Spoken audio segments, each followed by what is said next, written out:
नमस्कार, हमारे इस खास पेशकश आपड़ो उत्तराखंड में आप सभी का स्वागत है। मैं हूं आपके साथ प्रियंका तिवारी। शुरुआत करेंगे इस खास बुलेटिन की। चार धाम स्थलों से गैर हिंदुओं पर प्रतिबंध लगाने की मांग पर उत्तराखंड के सीएम पुष्कर सिंह धामी ने कहा कि हम अपनी संस्कृति को बचाने के लिए अभियान चलाएंगे। हम कोशिश करेंगे कि जिनके पास उचित सत्यापन नहीं है वे इसे करवाएं और जिन लोगों के कारण स्थिति अस्थिर हो सकती है वे राज्य में प्रवेश न करें। भ्रष्टाचार को लेकर हमने जो एक ऐप और एक नंबर जो लॉन्च किया है 1064, उसको हम पूरी तरीके से पूरे प्रदेश के अंदर प्रभावी रूप से उसको काम करने के लिए और प्रभावी रूप से वो काम करे, उसके लिए हर उपक्रम कर रहे हैं और सभी विभागों को निर्देश दिए गए हैं कि कहीं पर भी किसी भी प्रकार की भ्रष्टाचार से संबंधित अगर बात आती है तो उस पर सख्त कार्रवाई की। धर्म और संस्कृति का केंद्र है, यहाँ पर अतिक्रमण के लिए कोई स्थान नहीं है, यहाँ पर सरकारी भूमि पर कब्जे के लिए कोई स्थान नहीं है, दंगा करने वाले, फसाद करने वाले या अनावश्यक रूप से धार्मिक उन्माद फैलाने वाले, उपद्रव करने वालों के लिए भी कोई स्थान नहीं है। हमने कहा है कि कल भी जो घटना हुई है उस पर ठीक प्रकार से जांच हो, सख्ती से जांच हो। जहाँ पर भी इस प्रकार की चीजें आएंगी वहाँ पर सख्ती से की सर एक मांग बढ़ती जा रही है कि चार धाम क्षेत्रों से गैर हिंदुओं का प्रवेश वर्जित किया जाए। सरकार इसे कैसे देखती है और आपके संज्ञान में क्या बातें आई है? नहीं, हमारा प्रदेश शांत रहना चाहिए, हमारे प्रदेश की धर्म संस्कृति बची रहनी चाहिए। उसको लेकर सरकार अपने स्तर से भी इस पर ड्राइव चलाएगी और हम कोशिश करेंगे कि जिन लोगों के यहाँ पर ठीक प्रकार से वेरिफिकेशन नहीं है उनके भी वेरिफिकेशन हो। कोई इस प्रकार के व्यक्ति उत्तराखंड के अंदर ना आए जिनके कारण से यहाँ पर स्थिति खराब हो। आप सब लोगों के बीच में बहुत सारे हमारे जो विधायक भाई हैं, उन्होंने सभी ने अपनी अपनी तरफ से अपनी शुभकामनाएं दी हैं, अपनी शुभेच्छा प्रकट की है और सारी की सारी चीज़ें पार्टी हाईकमान के सामने रख दी गई हैं। जल्दी ही इस पर अगले मैं समझता हूँ 2-3 दिनों। प्रसिद्ध गायक कैलाश खेर ने मुख्यमंत्री आवास में मुख्यमंत्री पुष्कर सिंह धामी से मुलाकात की। इस दौरान उन्होंने पर्यटन, संस्कृति और अध्यात्म से संबंधित बिंदुओं पर चर्चा की और केदारनाथ धाम के यात्रा के अनुभवों को साझा किया। मुख्यमंत्री ने कहा कि उत्तराखंड को वर्ष 2025 तक अग्रणी राज्य बनाने के लिए राज्य सरकार संकल्पबद्ध है। इसके लिए पर्यटन पर विशेष रूप से फोकस किया जाएगा। उत्तराखंड धर्म, संस्कृति और अध्यात्म का केंद्र है।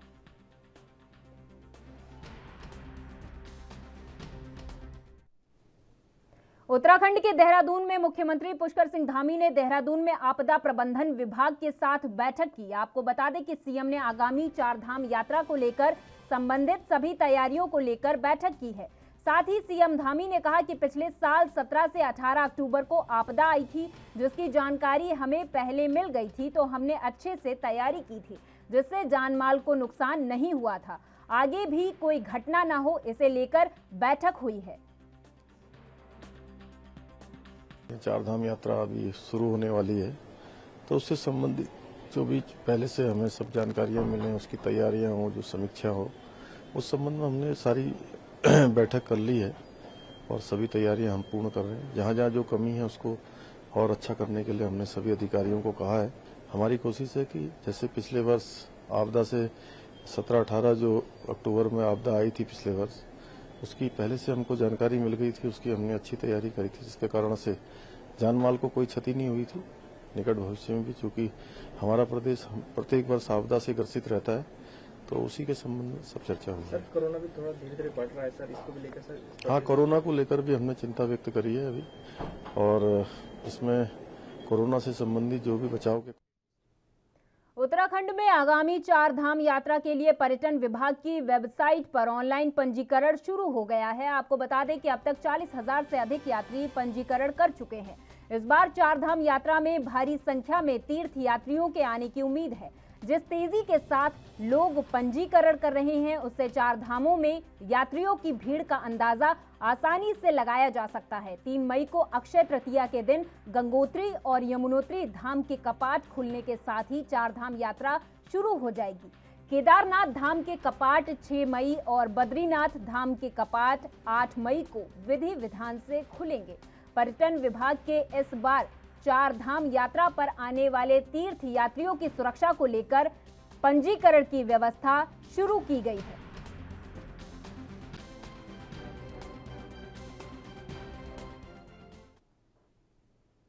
चारधाम यात्रा को लेकर सरकार अपनी तैयारियों को अब अंतिम रूप दे रही। इसी क्रम में डीआईजी गढ़वाल करण सिंह ने श्रीनगर में पुलिस अधिकारियों के साथ बैठक की। इस दौरान बातचीत में उन्होंने कहा कि चारधाम यात्रा के दौरान किसी भी परिस्थिति से निपटने के लिए रूट पर एसडीआरएफ की 22 टीमें तैनात की जाएंगी। इसके साथ ही यात्रियों की सहूलियत के लिए 55 पर्यटक बूथों को भी तैयार किया जा रहा है ताकि जरूरत पड़ने पर श्रद्धालुओं की मदद की जा सके। बता दें कि डीआईजी गढ़वाल करण सिंह नंग्याल श्रीनगर में ही रुककर यात्रा की तैयारियों की समीक्षा करेंगे। वो लैंडस्लाइड जोन का निरीक्षण भी करेंगे। इसके साथ ही बारिश के दिनों में सड़कें ब्लॉक न हो, इसके लिए पुलिस अधिकारियों के साथ रोड मैप भी तैयार किया जाएगा। डीआईजी के मुताबिक यात्रा को देखते हुए सभी थाना चौकियों की जिम्मेदारी सुनिश्चित की गई है। उन्होंने कहा कि श्रीनगर में भी 5 से अधिक पार्किंग एरिया बनाई गई हैं। इसके साथ ही सड़क पर गाड़ी खड़ी करने वालों पर भी कार्रवाई की जाएगी। चारधाम यात्रा के दौरान बाहर से आने वाले यात्रियों के साथ अभद्र व्यवहार करने वाले लोगों के खिलाफ दंडात्मक कार्रवाई भी की जाएगी।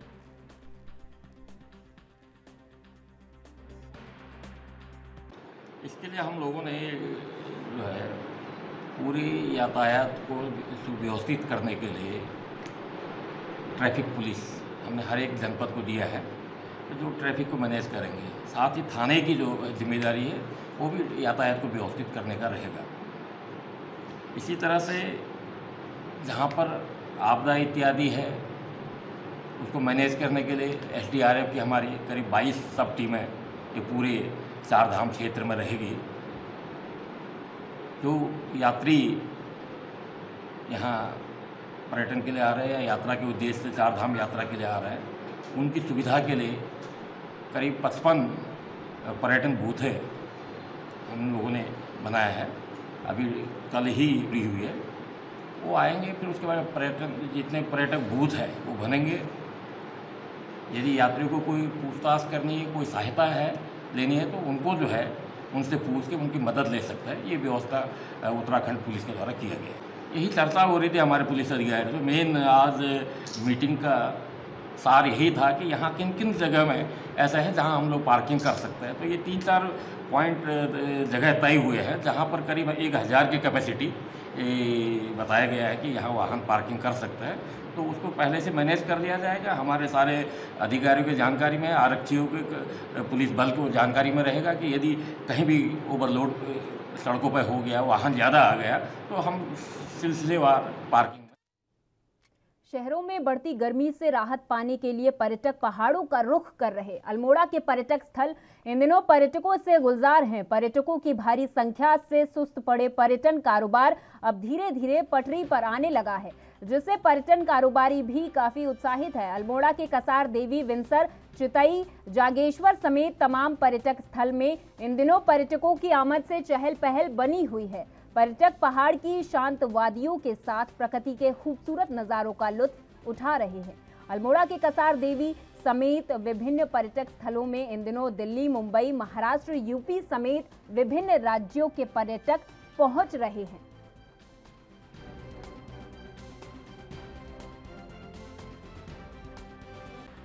अच्छा फील कर रहे हैं। काफ़ी ठंडी हवाएं चल रही हैं यहाँ पर, जो कि हम रहने वाले वैसे नोएडा के हैं तो वहाँ पे तो बहुत गर्मी है, तो उस गर्मी से ही बचने आए थे और वो लग रहा है गोल पूरा हो गया अब यहाँ आके। अल्मोड़ा पहली बार आए, उत्तराखंड आ चुके हैं पहले भी, पर अल्मोड़ा पहली बार आए। फैसिलिटीज़ काफ़ी अच्छी हैं, इंटरनेट अच्छा है यहाँ पे और कनेक्शन काफ़ी अच्छा है। मतलब जैसे हम गाड़ी से आए हैं अपनी। उत्तराखंड परिवहन मंत्रालय ने बड़ा फैसला लिया है। आपको बता दें कि अगले साल से वाहनों की ऑटोमेटिक फिटनेस जांच के लिए प्रदेश में सेंटर अनिवार्य किए गए हैं। 8 साल तक के पुराने वाहनों की हर 2 साल में फिटनेस जांच होगी, जबकि 8 साल से अधिक पुराने वाहनों की हर साल फिटनेस जांच होगी।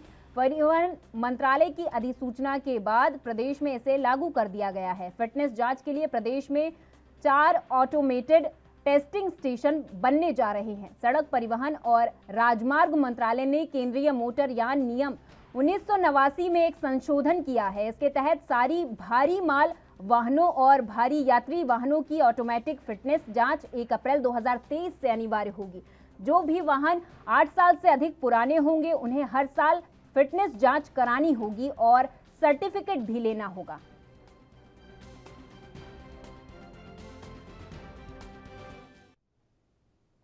राजधानी देहरादून में राष्ट्रीय कृमि मुक्ति दिवस कार्यक्रम का शुभारंभ स्वास्थ्य मंत्री धन सिंह रावत ने किया, जहां स्वास्थ्य मंत्री धन सिंह रावत ने बच्चों को दवा पिलाकर कार्यक्रम की विधिवत शुरुआत की। मंत्री धन सिंह रावत ने कहा कि प्रदेश भर में 43.55 लाख बच्चों को दवा दी जाएगी, जिसमें 1 साल से 19 साल के हर बच्चे को दवा देने का लक्ष्य रखा गया है। साथ ही बताया कि केंद्र सरकार ने प्रदेश के 3 जिलों में मेडिकल कॉलेज बनाने की स्वीकृति दे दी है और जल्द इसका निर्माण कार्य प्रारंभ कर दिया जाएगा। इस दौरान स्वास्थ्य मंत्री धन सिंह रावत ने कहा कि आयुष्मान भारत योजना की 4वीं वर्षगांठ के अवसर पर देश में स्वास्थ्य मेलों का आयोजन किया जा रहा है। 18 अप्रैल से 23 अप्रैल तक राज्य के सभी 95 विकास खंडों में 115 स्वास्थ्य मेलों का आयोजन किया जा रहा है। उन्होंने बताया कि राज्य सरकार जनमानस के स्वास्थ्य के प्रति गंभीर है, जिसके लिए स्वास्थ्य मेलों में आयुष्मान कार्ड और डिजिटल हेल्थ कार्ड बनाए जा रहे हैं।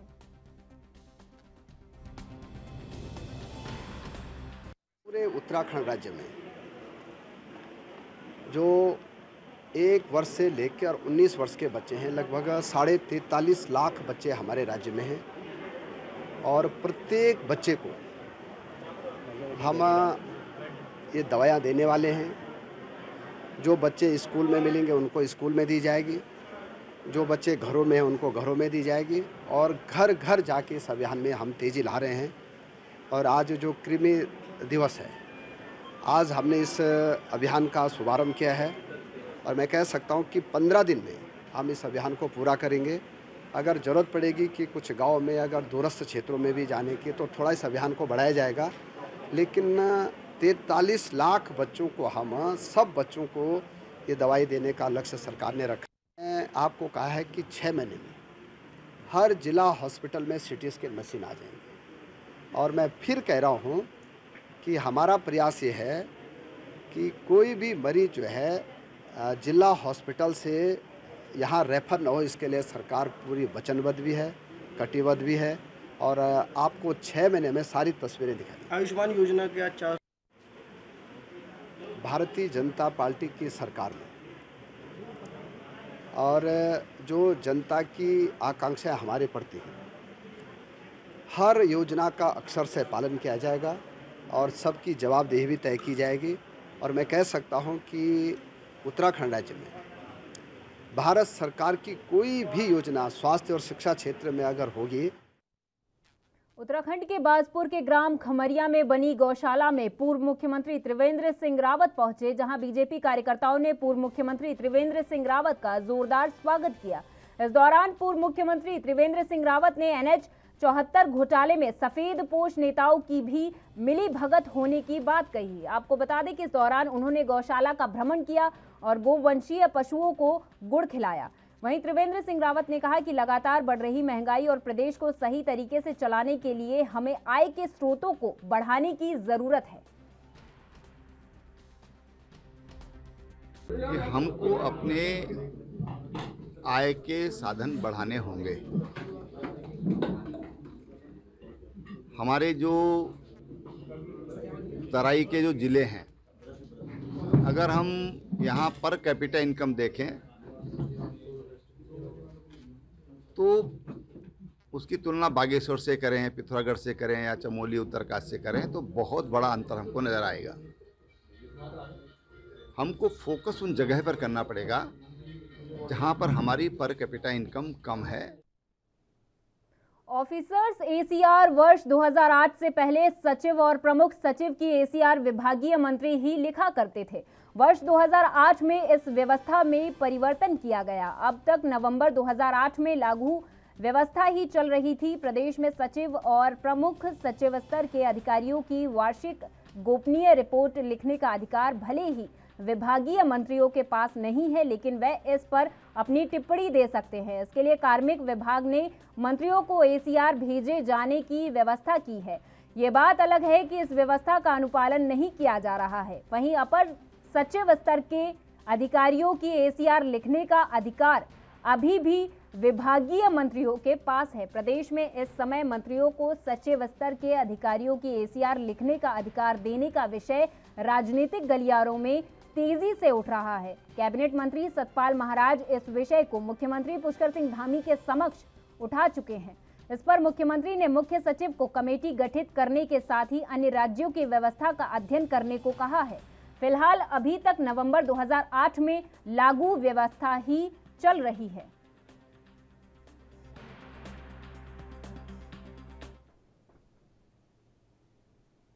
उत्तराखंड के किच्चा में कांग्रेस विधायक तिलकराज बेहड़ ने कांग्रेसी नेता गुलशन सिंधी का हालचाल जानने पहुंचे और उनके जल्द स्वास्थ्य लाभ की कामना की। दरअसल किच्चा में कुछ दिनों पहले दबंगों ने दिन दहाड़े मुख्य बाजार में किसान सोसाइटी के अध्यक्ष और कांग्रेसी नेता गुलशन सिंधी पर जानलेवा हमला किया था। वहीं विधायक तिलकराज बेहड़ ने पूरी घटना को राजनीतिक साजिश करार देते हुए कहा कि किच्चा पुलिस ने साजिश के तहत घटना में शामिल मुख्य आरोपियों को बचाने का काम किया है। साथ ही विधायक तिलकराज बेहड़ ने इस मामले में पुष्कर सिंह धामी से निष्पक्ष जांच की मांग की है। धाराएं हटाई और चश्मे लगाकर इंटरव्यू दिए हैं। शर्म आनी चाहिए, डूब मरना चाहिए यहाँ के अधिकारियों को। पानी में एक आदमी जान से जूझ रहा है और उसके बाद भी कोई काम नहीं, उनको कोई पूछताछ तक नहीं उनसे की गई। ये सारा खेल प्लान राजनीतिक और सब पुलिस ने मिलकर खेला है। कोई नहीं, समय आएगा, आज नहीं तो कल, और जब समय आएगा तो बताएगा। और आपके कुछ लोग मुख्यमंत्री से भी मिले हैं, उनको भी मुख्यमंत्री तक मामला हमने पहुंचा दिया है और मैं अभी सारे ऑडियो वीडियो मैंने इकट्ठे कर लिए हैं।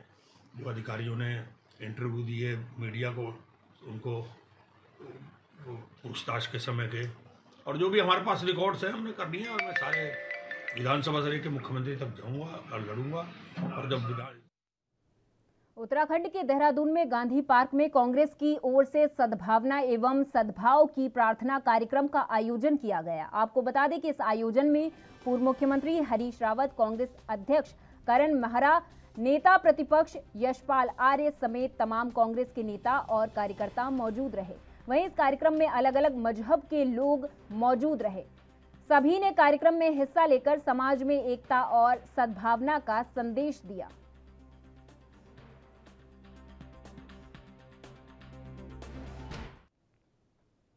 हल्द्वानी के ट्रचिंग ग्राउंड में लगी आग पर 24 घंटे बाद भी काबू नहीं पाया जा सका है। टैंकरों के जरिए अभी भी आग पर काबू पाने का प्रयास किया जा रहा है। तपती धूप और भीषण गर्मी के बीच ट्रचिंग ग्राउंड धधक रहा है। धुएं से आसपास के इलाकों में विजिबिलिटी शून्य हो गई है। हर जगह केवल धुआं ही धुआं नजर आ रहा है, जिससे लोगों को सांस लेने में भी दिक्कतें हो रही हैं।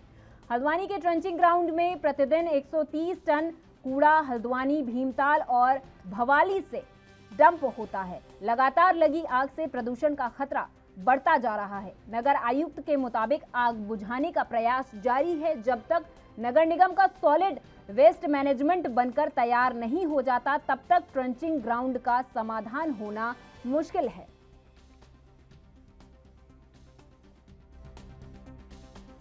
ट्रंचिंग ग्राउंड में हमारा जो शहर का कूड़ा जाके डंप होता है, उसमें कल आग लग गई थी। यद्यपि हमने उसका बुझाने का लगातार प्रयास हमारे जो अग्निशमन विभाग है और हमारे नगर निगम के कर्मचारी हैं, नगर स्वास्थ्य अधिकारी की निगरानी में उस बुझाने का प्रयास लगातार चल रहा है। कुछ क्षेत्रों में आग बुझा दी गई थी, लेकिन चूँकि उसमें जो कूड़े के अंदर से मीथेन गैस भी निकलती है और कुछ पुराने जो पॉलीथीन डंप हैं उसमें, तो उसमें आग पकड़ने से काफ़ी ज़्यादा हो गई थी। लेकिन हमारा लगातार उसमें पानी का छिड़काव चल रहा है। इससे थोड़ा सा नियंत्रण में ज़रूर है, लेकिन अभी आग पूरी तरह बुझ नहीं पाई है और हमारा प्रयास लगातार जारी है और संभवतः है 1-2 दिन के अंदर आग बुझ जाएगी। आग लगने का कारण क्या है? बार-बार इस्तेमाल, देखिए, गर्मी का प्रकोप भी बढ़ा है और कूड़ा में चारधाम यात्रा के प्रवेश द्वार ऋषिकेश में पर्यटकों के आगमन से ही ट्रैफिक से पूरा शहर जाम हो जाता है। ऐसे में ट्रैफिक व्यवस्था को किस प्रकार सुचारू रूप से चलाया जाए, इसके लिए पुलिस प्रशासन प्रयास करता हुआ नजर आ रहा है। एसपी देहात के निरीक्षण में ये बात साफ हो गई है कि अतिक्रमण भी ट्रैफिक जाम के लिए जिम्मेदार है। एसपी देहात ने जल्द ही हाईवे से अतिक्रमण हटाने के साथ ही अतिरिक्त पुलिसकर्मियों की तैनाती करने का निर्णय लिया है। इस संबंध में पुलिस की ओर से एसडीएम और नगर निगम को पत्राचार किया जा रहा है, जिससे कि एक संयुक्त टीम का गठन कर शहर को अतिक्रमण की जद से भी मुक्ति दिलाई जा सके।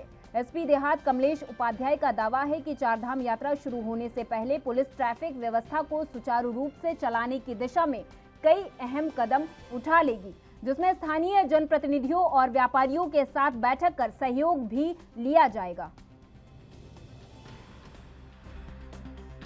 ताकि 10 जो दिन हमें बचे हैं अभी हमारे 1 मई से पहले वो ये काम हो सके। तो मेन हमारा फोकस रहेगा ये नेपाली फार्म से लेके ये शामपुर तेरहा वाला वो पैच है, उसमें थोड़ा सा दिक्कत रहती है। फिर हमारा घाट रोड वाला हो जाएगा। फिर हमने कुछ बाईपास, और हम सोच रहे हैं कि हम जो मेन सिटी में ना आए ट्रैफिक, क्योंकि सिटी ऑलरेडी कंजेस्टेड है, तो हम उसके लिए क्या क्या हम इसका बाईपास रूट रखेंगे, उसमें कहाँ कहाँ पे ड्यूटीज़ होनी चाहिए, इन सभी पॉइंट्स पे डिस्कशन हुआ है। और उसी के तर्ज पे हम यहाँ पे अपना जो हमारा यातायात का जो ड्यूटी चार्ट है हम उसको तैयार करवा रहे हैं। तो आपको देखेंगे कुछ दिनों में थोड़ी सी यहाँ के जो यातायात है वो थोड़ा सा प्रबंधन हम थोड़ा बेहतर कर पाएंगे। और उसके लिए हम थोड़ा सा जो हमारे यहाँ के लोग हैं, व्यापारी वर्ग है, उनसे भी 1-2 दिन में अभी मीटिंग करेंगे ताकि उनका भी सहयोग लिया जा सके। और वो जो अपने सुझाव देंगे हम उसको भी अपने जो हम बना रहे हैं यहाँ पे प्लान, उसमें हम इनकॉर्पोरेट करेंगे। शहर में कुछ अतिक्रमण की समस्या भी है ट्रैफिक को लेकर, उनको कैसे हटाया जाएगा? देखिए, अतिक्रमण की जो बात है वो हम अपने साथ, पुलिस तो अपने में हम कर ही रहे हैं, हमारे वहाँ लगातार अतिक्रमण को हटाया जा रहा है। 81 पुलिस एक्ट के चालान भी हम कर रहे हैं। बाकी इसमें जो चीज़ें प्रशासन के स्तर पे हैं उनको हम लिखित में भी बता रहे हैं, और बाकी यहाँ पे जो एसडीएम मैडम वगैरह हैं उनसे भी बात करके हम चाहेंगे कि नगर निगम और प्रशासन और पुलिस हम सब मिलकर एक अभियान।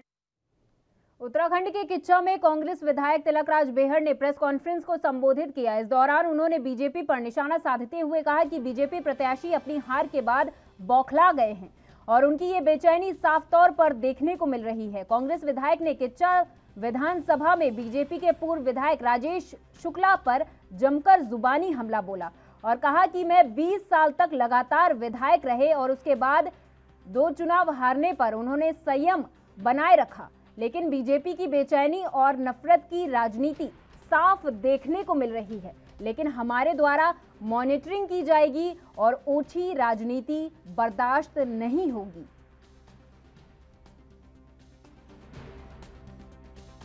अभी से नफरत, अभी से लोगों से गुस्सा, लोगों के खिलाफ अपने लोगों को लगाकर जो कांड हुए पिछले दिनों में गुलशन सिंधी वाले, कौन नहीं जानता उसके पीछे कौन है? सारे लोग जानते हैं, सारा जानता है। यहाँ का किच्छा का सीईओ जो निकम्मा सीईओ है, जो बिल्कुल इस लायक ही नहीं कि वो सीईओ रहे, ऐसे अधिकारियों के साथ मिलकर यहाँ जो किच्छा चल रहा है, अब मैं स्वस्थ हो गया हूँ। किच्छा उस ढंग। बाजपुर में लगातार लूट की घटनाएं सामने आ रही हैं, जिससे पुलिस की कार्यप्रणाली पर सवाल खड़े हो रहे हैं। यही कारण है कि बाजपुर के दोराहा बॉर्डर पर हथियार बंद बदमाशों ने पेट्रोल पंप के कर्मचारी को बंधक बनाकर लूट की घटना को अंजाम दिया है। घटना की सूचना मिलते ही पुलिस मौके पर पहुंच गई। वहीं पुलिस सीसीटीवी कैमरों की मदद से आरोपियों को पकड़ने में जुट गई है। बता दें कि बाजपुर में चोरों के हौसले दिन प्रतिदिन बुलंद होते जा रहे हैं। जहां चोर लगातार लूट की घटनाओं को अंजाम दे रहे हैं, वहीं सीओ वंदना वर्मा ने बताया कि लूट की घटना का मामला सामने आया है, जिसमें पुलिस की विभिन्न टीमें जांच कर रही हैं और जल्द ही आरोपियों को गिरफ्तार कर लिया जाएगा। स्वार दोराहा बॉर्डर पर एक पेट्रोल पंप है।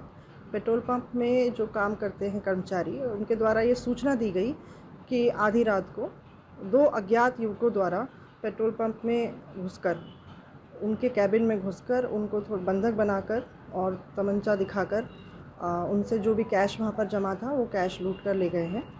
उनका चेहरा देखा नहीं जा सका है, चेहरे ढके हुए थे इसके बाद पुलिस को सूचना दी गई। मौके सूचना पर एएसपी काशीपुर सर, मैं और हमारे कोतवाल साहब, हमारे चौकी इंचार्ज, सभी लोग मौके पर पहुँचे, मौका मुआयना किया, आवश्यक पूछताछ की गई है। अभी तहरीरानी बाकी है।